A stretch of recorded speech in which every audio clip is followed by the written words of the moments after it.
சில பேர் ஆஸ்மா வந்தா உயிரிழப்பு கூட நேரிடும்னு சொல்றாங்க. அந்த மாதிரி டிஃபிகல்ட்டிஸ் இருக்கா? ஆஸ்மாங்கிறது மோர் கஷ்டப்படுத்துகிற நோய் தான். உங்களோட குவாலிட்டி ஆஃப் லைஃப் எடுத்துரும் ஆஸ்மா தான். பிகாஸ் டிஃபிகல்ட்டி மூச்சு விடுறது கஷ்டம்னா எவ்வளோ கஷ்டம் பார்த்துக்கோங்க. எதுக்கு வேணாலும் நீ கஷ்டப்படலாம், சாப்பிட இல்லைன்னா கஷ்டப்படலாம், பட் மூச்சு விடுறதுக்கு கஷ்டப்பட்டால் அதான் பெரிய ப்ராப்ளம். பிகாஸ் மூச்சு கூட சுருங்கிடுது.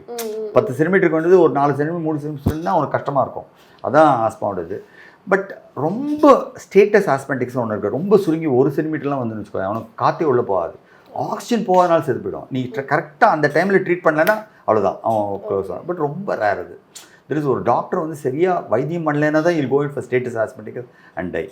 ஆஸ்மானால் செத்து போகிறோம் ரொம்ப 1% கூட இருக்காது, ரொம்ப லோ தான். பட் ஆனால் ஆஸ்மாவில் கஷ்டப்படுறாங்க. இன்ஃபேக்ட் வேர்ல்டில் வந்து ஹையஸ்ட் ஸ்கூல் ஆப்சென்டிசம்ங்கிறது ஆஸ்மானால் தான் வருது. வேர்ல்டுலேயே வந்து ஸ்கூலில் போகாத எதுக்காக போகலன்னா ஆப்சென்டிசம்னா வீசினால் தான் ஜாஸ்தி வருது.